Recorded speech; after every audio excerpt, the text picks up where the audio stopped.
Mga kapatid, magandang umaga po sa inyong lahat.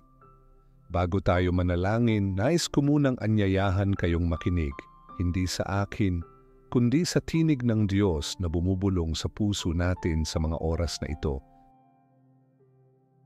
Alam nyo, may mga araw talaga na parang mahina ang dasal natin. Parang kahit gaano tayo kataimtim, parang walang nangyayari. Tapos sa katahimikan ng gabi, napapatanong tayo, Panginoon, naririnig niyo ba ako? Bakit parang wala pa ring pagbabago? At sa ganung mga sandali, madaling mawala ng pag-asa. Pero mga kapatid, pakinggan niyo ako, ang panalangin ay hindi paligsahan ng tamang salita. Hindi ito checklist na dapat tapusin. Ang tunay na panalangin ay bunga ng tunay na pananampalataya. Kapag naniniwala tayong nakikinig ang Diyos, doon nagiging makapangyarihan ang ating mga dasal. Marami sa atin ngayon ang tahimik na naghihirap sa pananalangin. Lumuluhod, umiiyak, humihiling ng tulong, pero sa kaibuturan ng puso, may pag-aalinlangan pa rin. Pinatawad na ba talaga ako? Nakakarating ba sa langit ang mga dasal ko? Bakit hindi pa rin ako matahimik? Kapatid, gusto kong sabihin ito ng buong puso. Ang pagdududa ay hindi galing sa Diyos. Maaaring tahimik ito, maaaring magmukhang makatotohanan o praktikal, pero unti-unti inaagaw nito ang lakas ng ating panalangin. Ginagamit ito ng kaaway para patigilin ka, ipahinain ang loob mo, at bawasan ang tiwala mo sa Diyos. Ang pagdududa ay bulong ng kaaway. Huwag kang masyadong umasa. Pero ang pananampalataya ang sumisigaw. Ang Diyos ko ay makapangyarihan. Sinasabi ng pagdududa, paano kung walang mangyari? Pero ang pananampalataya ang tumitindig at nagsasabing, kahit hindi ko pa nakikita, kumikilos na ang Diyos. Mga kapatid, ang panalangin ay hindi lang tahimik na pagninilay. Minsan ito'y iyakan, minsan ito'y tila kaguluhan ng damdamin. Minsan wala tayong masabi, kundi luha lang ang umaagos. Dahil ito'y isang labanan, isang digmaang espiritual. Sabi nga sa Efeso 6, ang kalaban natin ay hindi laman at dugo, kundi mga kapangyarihang espiritual sa mundong hindi natin nakikita. Kaya't hindi tayo pwedeng dumaan sa ganitong labanan ng basta-basta lang. Kailangan natin ng baluti, ng lakas, at higit sa lahat, ng panalangin galing sa tunay na relasyon sa ating Ama sa langit. Paano tayo magtatagumpay sa larangan ng Espiritu kung hindi tayo handang lumaban sa panalangin?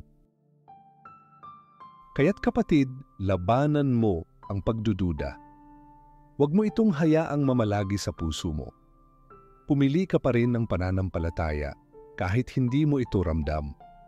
Magtiwala ka sa Diyos, hindi dahil maayos ang paligid mo, kundi dahil Siya ay Diyos kahit sa gitna ng kaguluhan. Dahil ang pananampalataya mo ang nagbibigay ng kapangyarihan sa iyong panalangin. Ito ang tulay na nag-uugnay ng iyong tinig sa trono ng langit. Sabi ng Diyos sa Jeremiah 29:12, kapag kayo'y tumawag sa akin at lumapit upang manalangin, diringgin ko kayo. Napakagandang pangako. Hindi sinabi ng Diyos na pagtiyagaan kita o pakikinggan lang kita kapag maayos ang panalangin mo. Sabi niya, diringgin ko kayo. Pero may kondisyon, kailangang buong puso tayong lumapit sa Kanya. Kung ang panalangin natin ay ginagawa lang bilang bahagi ng obligasyon o tradisyon, mawawalan ito ng bisa. Pero kung tayo'y lalapit na may pananampalataya, may pagkauhaw, may katapatan at pagsuko, doon nagsisimulang gumalaw ang Diyos. Hayaan mong ang panalangin mo ay manggaling sa puso. Maging totoo ka. Hindi kailangang magaling, hindi kailangang mahaba. Kailangan lang totoo. Manalig kang ang Diyos ay mabuti kahit mahirap ang buhay. Sabi nga sa Colossus 4:2, magsikap kayong manalangin, laging maging handa at magpasalamat. Hindi hinahanap ng Diyos ang magagandang salita. Ang hinahanap niya ay puso mong totoo. Relasyon, hindi obligasyon. Ang panalangin ay hindi simpleng ritual. Ito ang hininga ng ating kaluluwa.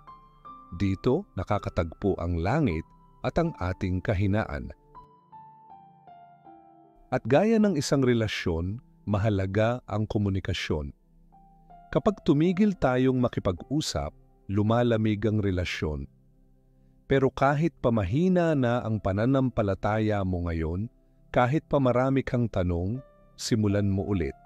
Kahit kaunti lang, kahit tahimik lang, bumalik ka sa Diyos. Hawakan mo ulit ang Biblia, hindi lang para basahin, kundi para makinig. Hayaan mong ang salita ng Diyos ang magsindi ng apoy sa puso mo. Hayaan mong ang mga pangako niya ang maging pundasyon ng panalangin mo. Dahil kapag ang panalangin mo'y nakaugat sa katotohanan, hindi lang sa emosyon, doon ito nagiging matibay at makapangyarihan. At huwag kang magmadali. Ang Diyos ay hindi nagmamadali pagdating sa puso mo. Siya ay mahinahon, mapagpasensya, laging handang makinig. Hindi mo kailangang ipakita na okay ka. Kailangan mo lang lumapit. Gawin mong totoo ang panalangin mo. Buhayin mo ito. Gawin mo itong lugar kung saan ka malayang umiyak, tumawa, magsisi, mangarap, at sumamba.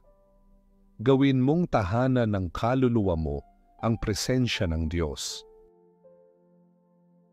Dahil kapag ang panalangin ay galing sa pananampalataya at salig sa salita niya, gumagalaw ang mga bundok, bumabalik ang kapayapaan, napuputol ang mga tanikala, at lalong lumalapit ang puso mo sa Diyos na kailanman ay hindi tumigil sa pakikinig sa iyo. Ngayon, manalangin tayo. Panginoong Hesus, nais kitang makilala hindi lang bilang pangalan sa Biblia, kundi bilang kaibigan na kasama ko araw-araw. Gusto kong maranasan ang relasyon kung saan nararamdaman ko ang presensya mo kahit sa katahimikan. Yung parang ang tibok ng puso ko ay nakikiisa sa tibok ng puso mo. Gisingin mo ulit ang kaluluwa ko, Lord. Turuan mo akong mahalin ang panalangin. Hindi bilang tungkulin, kundi bilang pagnanasa ng puso ko.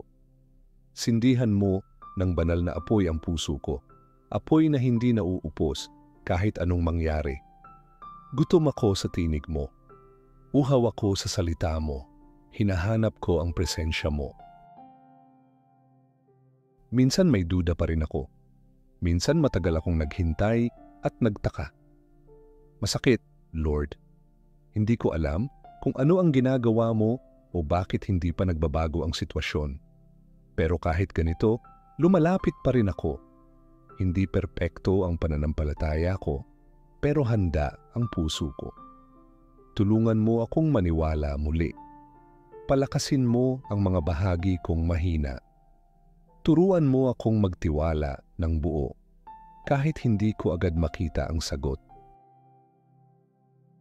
Ikaw ang kalasag ko, Jesus.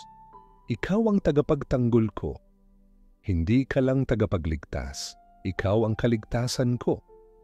Ang salita mo ang ilaw sa madilim kong daan. Kapag hindi ko alam kung saan tutungo, ikaw ang gumagabay sa bawat hakbang ko. Sirain mo, Panginoon, ang lahat ng plano ng kaaway laban sa akin. Gibain mo ang bawat bitag, bawat kasinungalingan, bawat balak ng dilim. Punuin mo ako ng lakas, para tumayo ng matatag. Paalalahanan mo ako na ako'y anak ng hari, puspos ng Espiritu ng Diyos na buhay. Sabi mo sa Exodo 14:14, ang Panginoon ang lalaban para sa inyo, manahimik lamang kayo. Kaya't isinusuko ko ang kontrol, hindi ko na kailangang intindihin lahat. Lumalapit ako at sinasabi, Panginoon, ikaw na ang bahala. Ikaw ang aking bato. Ikaw ang aking kanlungan. Sabi sa 2 Samuel 22:3-4, ikaw ang aking Diyos, ang aking muog na kinasasaligan, ang aking kalasag, ang sungay ng aking kaligtasan, ang aking tagapagligtas. Tumatawag ako sa Panginoon na karapat dapat purihin at ako'y inililigtas mula sa aking mga kaaway. Salamat, Lord. Paulit-ulit mo akong binubuhat tuwing nadarapa ako. Kung wala ka, matagal na akong naligaw. Pero dahil sa iyo, ligtas ako. Hindi ka kailanman lumayo sa akin kahit ilang beses na akong lumayo sa iyo. Nanatili kang tapat. Kaya't buong puso, nagpapasalamat ako sa iyo. Salamat sa awa mong lampas sa aking pagkukulang. Salamat sa biyayang bumabalot sa mga sirang bahagi ko. Salamat sa tiyagang paulit-ulit mo akong tinatanggap.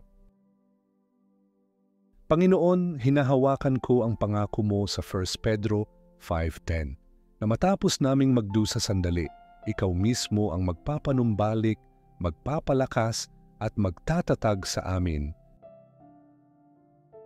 Kaya't inilalagay ko ang buhay ko sa kamay mo, ang pinakaligtas na lugar sa buong daigdig.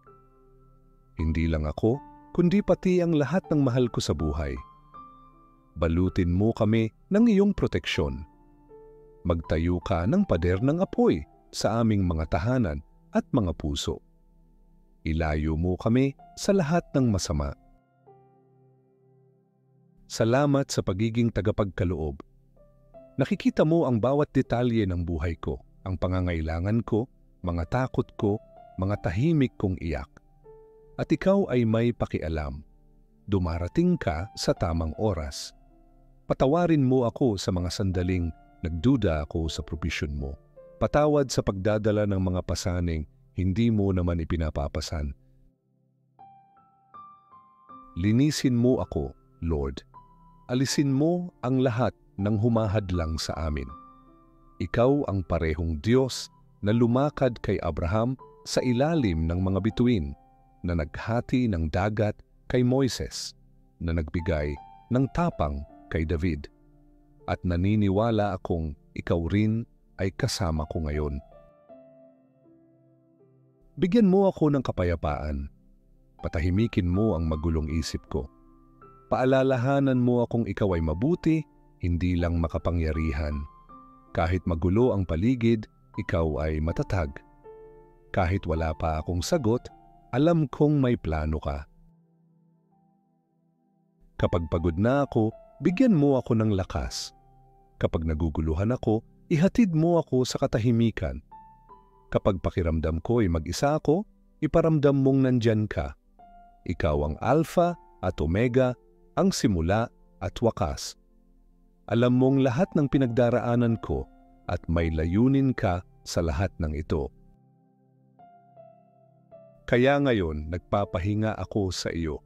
Naniniwala ako sa iyo, isinusuko ko ang lahat. Lahat ng tiwala, lahat ng pagsamba, lahat ng papuri. Sa pangalan ni Jesus, ako'y nananalangin. Amen. Kung naramdaman mo ang panalangin na ito, isulat mong Amen sa comments bilang tanda ng pananampalataya. At kung kailangan mo ng espesyal na panalangin, huwag kang mahiyang mag-message. Ipagdarasal ka namin. Pagpalain ka ng Panginoon, naway sumaiyo ang kapayapaan at biyaya ng ating Panginoong Hesukristo magpakailanman.